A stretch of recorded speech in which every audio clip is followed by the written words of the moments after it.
Hello everybody and welcome back to another episode of the Daily Crypto News. Now I hope you guys are enjoying them all, and if you are, please support the channel by pressing the like button and subscribing. It helps me out a ton, and I also think it helps for the YouTube algorithm.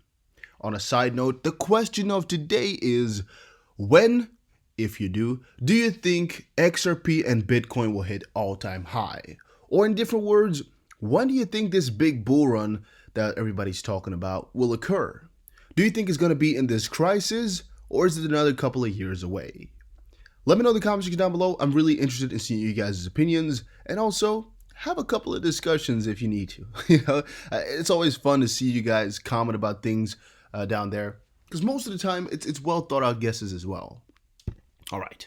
First tweet of the day comes from XRP_owl, also known as King Solomon. He says on Twitter, "Here's the deal. Do you know how slow banks and financial institutions move? Do you think they'll use something new, never trialed? No, they will not. XRP POCs mean everything. Rails mean everything. Ramping up usage and therefore liquidity is everything. The game is already won." And that's also something that Resolute Peace says here. It's not really a when, it's actually a when and not really an if, because the system is in place, the concept is right there. It's just the utilization, which is a small part in this case, because they're already quite far into the whole ordeal. Like, to me, it's just getting more parties on board. It's not really, showing that they're able to get parties or anything like that. All they just need is a little bit more time, I personally believe, to get their adoption. But all right, let's leave that on the back of our heads, though, as I think it's a good tweet. Because, yeah, if you think about it, these financial institutions move really, really slowly. And with adoption, the same thing goes, right? With money, it works that way. But also with new adoption, new technology, it's that way. Otherwise, Swift couldn't have been the one to be there for the last 4 decades. Illustrated, perfect example comes from Enrico Joseph 50. He says, "Hi PayPal, I sent $60 to a friend in Colombia. It took 5 days to clear it into his account. That's actually a very, very long time, considering we're in the year 2020, where information moves like nothing, like a freaking fly. I don't even know how to express it really. Really, how would you even express it? Information moves like what? Like freaking water? Like oil? What moves the best? What can you compare it with? Because information now, you can spread it across the world with the easiest ease out there. I mean, it's so simple to get your message across everywhere. Like, you can call somebody on the other side of the world in a split second. You can hear your voice. But sending money takes a little bit of time, which is actually interesting to a certain degree as well. But let me know in the comment section what you think. Give Ripple a call, is what he says to PayPal, and see if you can settle with XRP, because it settles in seconds. Now, he has a good point, but on the contrary, sending this to PayPal has no use whatsoever, at all. But he has a good point, because sending $60 through PayPal would maybe be one of the cheaper alternatives. However, I think it would still cost a little bit to send it. I don't even know how much. Maybe it would cost like let's say, for example, $5. I don't really know exactly how much it would take. Maybe $3. But still, it's a little bit annoying, because it's actually quite a big chunk. At least 5% of the money you're going to have to pay. Because if I receive a payment of $20 on PayPal, I think I have to pay like $178-ish. But if you have $110 you have to pay like $5 flat. And that makes me think it's maybe in the middle somewhere. Bitcoin hasn't done this since 2015, before its 10,000% bull run. Bitcoin price experienced a huge 20% surge in value last week, but one indicator suggests Bitcoin could still be in a downtrend. The price of Bitcoin, the top-ranked crypto, currently sits right around 9K after last week's impressive 20% rally in a single day. With the halving now less than 2 weeks away, well, even closer, I think it's like closer to 1 week now, it might seem like a no-brainer to go long on Bitcoin to catch the next explosive move. However, there is one chart view that suggests that we may have topped out, and that is what we'll start with today. If in doubt, zoom out. And that's what they're doing right now, and that's what also a couple of different analysts have been doing on a monthly and weekly basis. And in the last week's analysis, I shared, at least these guys shared, 2 possible ascending channels. one of which was invalidated, leaving one in play. And this week, I want to take a look at the possibility that we were not inside either channel and the fact that we could still be in the downtrend since the June of 2019 pump that almost hit $14,000. And by the way, fun fact, that's almost a year ago. Now, to me, it feels like 1.5 months or something like that when Bitcoin last hit 14,000. But really, it's a very freaking long time ago when it last occurred. I mean, June 2019. That's almost a year. That's insane. The upper trend line is validated by 3 touches. However, the lower trend line of the channel puts the immediate downside as low as $3,000, with the average or the moving average at around 6,300. These are not numbers that I expect Bitcoin to see again, but it would be foolish not to be prepared for it. The Fibonacci hints at what a breakout could bring. The Fibonacci retracement levels from the all-time high of 20K per Bitcoin are showing us that a breakout today could see us return to much higher levels than previously expected. $9,550,000 or $9,550 is the critical level to focus on. It's both on the 0.382 fib and the top of the channel. Claiming this level could see Bitcoin soar towards the 0.5 fib of 11.5K, which then realistically puts the 0.618 and the 13.5K dollars on the table. Now that's all well and good, but number go up doesn't always happen.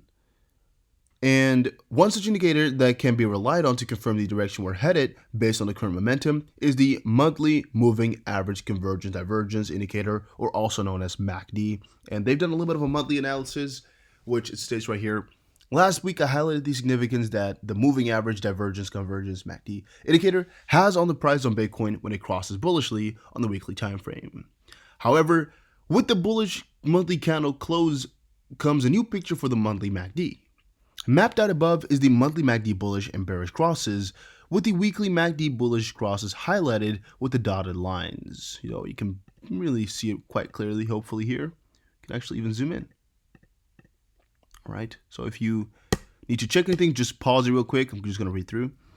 Mapped out above is the monthly MACD bullish and bearish crosses, with the weekly MACD bullish crosses highlighted with the dotted lines. Green for bullish crosses that saw a big run after, and red dotted lines for the false bullish crosses. Again, you can see them here: green dotted, red dotted, green dotted, red dotted. The reason for this map is to see if there are patterns that match with the 2017 weekly bullish cross that saw a 2,000% rise. But it's also useful to see if the higher time frame view is showing us any contradictory momentum that could suggest a dump is due soon. Moving from the left to the right of the chart, what this shows is that back in March 2017, when the weekly MACD crossed bullish, the monthly MACD was already in a bullish crossover for 2015. Thus, at the point of the weekly bullish crossover, both the MACD and signal lines were on an upward trajectory. This resulted in a 2,000% increase in price for Bitcoin from the point of the weekly cross. Later on, the false bullish crossover on the weekly September 2018 shows us that the monthly MACD and signal line were both in a downtrend trajectory and that the monthly MACD was already crossing bearishly. Thus, the higher time frame momentum was signaling that the move from the weekly MACD crossover may not be valid. All right. The February weekly bullish crossover seemingly has exactly the same conditions as the September crossover, with one difference. The histogram on the monthly MACD was losing downward momentum, as can be seen by the paler pink color compared to the darker pink in the previous crossover. In this case, it resulted in a just 400% increase in the price of Bitcoin. Now looking at the 2020 momentum, we can see that the new monthly MACD was chopping and changing direction between December and February, which led to the signal line and MACD having a sideways trajectory. Quite literally, a first for Bitcoin. But if you've read this far and you're still following where I'm going with this, the monthly signal line is on an upward path for the first time since October 2015, back when Bitcoin was just $200 per coin. And if you take this to the $20,000 all-time high, that's a monstrous 10,000% or 100 times move. So with this in mind, will the next bullish cross on the monthly MACD happen in June? Are we in store for a 10,000% increase from the current price? Well, only time will tell. Whew, that's pretty exciting, guys. That's really quite exciting to think about. Bitcoin halving history, hash rate as a clue to what will happen. Now, this is actually one of the theories I've been seeing a lot the last week or so. It's actually a really elaborate article as well. Bitcoin halvings are nothing new, but plenty has changed in 2016. Can the previous network dynamics provide a clue for 2020? And I think in one of the videos soon today, we'll get very far into this because it takes a long time to read through this all. And it's really a lot of info, a lot of stuff you might want to hear about. On the contrary, we've already said it before, it's really hard to predict exactly what will be happening because this halving is so different from what happened in 2016. However, I want to read a quick part so you guys have a little bit of an idea. The hash rate is an indicator that's worth watching in the period around the halving. A higher hash rate indicates more computing power in the network, or in other words, high participation from the miners. A lot of people are investing money to get Bitcoin going. I don't know where it sounds difficult, but I'm trying to explain it in the most simple way possible for some people that are new. And basically, we're here in this article, they're doing a little bit of an analysis on exactly what is seen in the hash rate, so in the participation grade, and also the profitability, kind of weighing them off against each other and relating it to the previous halving in 2016 and then to what is expected for this 2020 halving.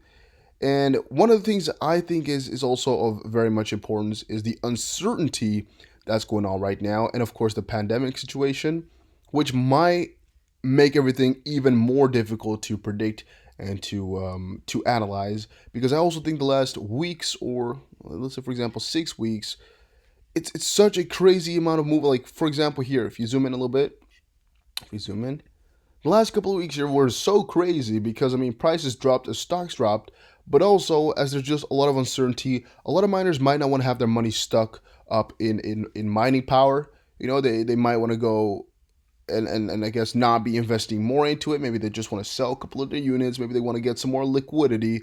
I don't know, but I guess uncertainty is a very big factor in all of this. Should investors be worried about a dump after the halving? Well, yes, you should be, because we don't know what's going to be happening. I think you should be prepared for a dump before and after.